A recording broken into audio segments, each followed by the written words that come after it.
अंजलि दीदी से एक सवाल है, विश्व शांति कैसे होगा और बच्चों में चरित्र निर्माण कैसे हो, देशभक्ति का भाव कैसे जगे?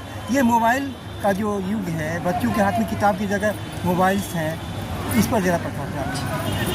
सबसे पहले तो धन्यवाद आपके चैनल के सभी दर्शकों को मेरा स्वागत है। अमृत निधि न्यूज। अमृत निधि बहुत बहुत धन्यवाद। आपने पूछा कि विश्व शांति कैसे।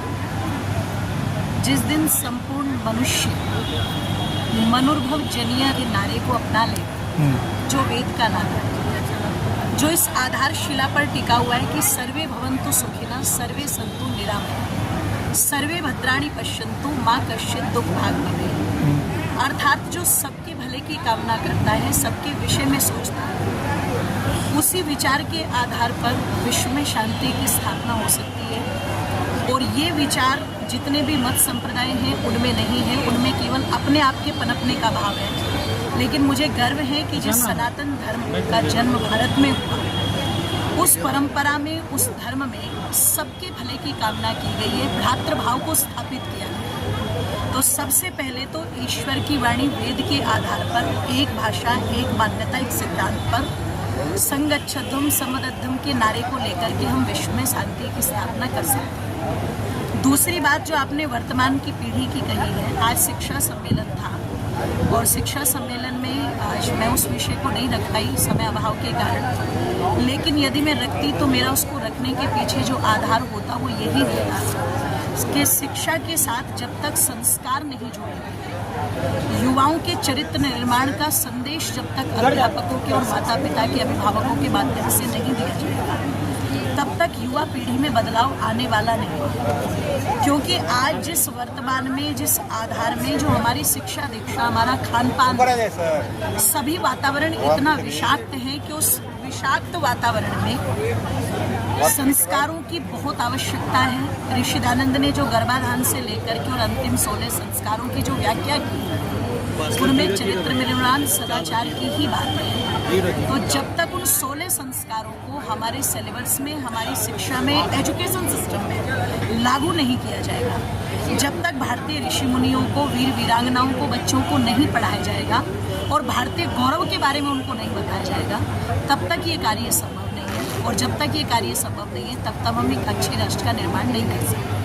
तो यदि हम चाहते हैं कि एक अच्छा राष्ट्र बने, तो उसके लिए युवा को बनाना, और युवा को बनाने के लिए संस्कारों की महत्व है। बढ़ते अपराध पर अंकुश कैसे लगेगा? और घरेलू हिंसा भी बढ़ रहा है, पति पत्नी में भी जो है ये घर में हिंसा का कांड होते जा रहा है, बढ़ता ही जा रहा है। ये पागलपन कब रुकेगा? मनुष्य पुरुषार्थ में 4 चीज़ों को बहुत महत्व दिया गया है: धर्म, अर्थ, काम और मोक्ष। आज यदि बहुत गहराई के साथ में देखा जाए तो केवल 2 चीज़ों पर कार्य हो, चाहे वो गृहस्थी हो, चाहे पूरे ये लोग, सभी, मैं सभी के लिए बोल रही हूँ, केवल अर्थ पर और काम, इसी पर ध्यान जो है अभिभावकों का, माता पिता का है। इसी पर ध्यान जो है जितने भी हमारे कहीं ना कहीं समाज में कार्य करने वाले, राजनीति में कार्य करने वाले, शिक्षा के क्षेत्र में कार्य करने वाले, उनका भी अधिकांश ध्यान इसी परंपरा पर है। तो सबसे पहली बात, धर्म और मोक्ष, ये 2 विधाएं ऐसी थी जो मनुष्य के अंदर मानवता को स्थापित करती है। और आज यदि इस प्रकार की घटनाएं समाज में घट रही है, जैसे मेरठ के अंदर घटी के पति के 9 टुकड़े करके उसको ड्रम में जमा दिया गया सीमेंट डाल करके, या फिर किसी के 16 टुकड़े कर दिए गए, या किसी ने पत्नी पर अत्याचार किया है, पति पर किया, या बच्चों में हिंसकता बढ़ी। इसका बहुत बड़ा कारण है कि जो धर्म, जो हमारा मूल है, उस पर कार्य नहीं। और धर्म तिलक का नाम नहीं है, कंठी माला का नाम नहीं है।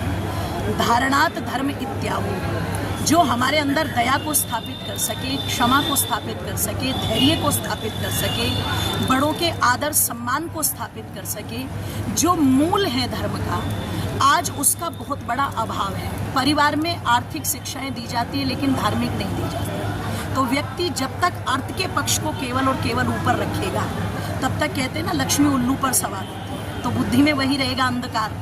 लेकिन जब उसके साथ में अर्थ जुड़ जाता है, तो अर्थवान व्यक्ति अगर धर्मवान है, तो वो सेवा, आदर, सत्य, दया, इन सबको अपने साथ में लेकर के चलता है। तो एक वास्तविक धर्म का अपने परिवार के अंदर स्थापित होना, समाज के अंदर स्थापित होना, वो बहुत आवश्यक है। उसी से मानवता पनपती है और मानवता से ही शांति का वातावरण। चलिए अब सायंकालीन एक छोटा सा सवाल। ये आजकल हम लोग देख रहे हैं कि रोज भूकंप की घटनाएं हो रही है पूरे भारत में, विश्व भर में हो रही। क्या पृथ्वी खतरे में है? पृथ्वी खतरे में नहीं थी, पृथ्वी तो हम खतरे में। आइए आइए कहते हैं ना, सायंकालीन सत्र में हो रही पृथ्वी है। को खतरे में पहुंचाने का कार्य अगर किया तो मानव ने किया। जितना प्रकृति का हम दोहन करते हैं उसको हम बदले में उतना दे नहीं पाते। यज्ञ आदि जिससे जलवायु की शुद्धि होती है वो हम कर नहीं पाते। ऊपर से विकास के नाम पर जो हैदराबाद में 400 एकड़ का जंगल समाप्त किया जा रहा है, पशु पक्षियों को कष्ट दिया जा रहा है, तो ये प्रकृति का दोहन ही तो है। तो प्रकृति को माँ समझ करके अगर सम्मान किया जाएगा तो निश्चित कहीं ना कहीं पृथ्वी खतरे में नहीं है। तो खतरे में मानव है, पृथ्वी तो जड़ है, लेकिन हम जो चेतन सत्ता है हम अपने जीवन को खतरे में डाल रहे हैं। तो इस पर ध्यान देने की आवश्यकता मनुष्य को। बहुत बहुत धन्यवाद। धन्यवाद। मैं रंजन कुमार, अमृत प्रताप विहार। जय हिंद, जय भारत, वंदे मातरम।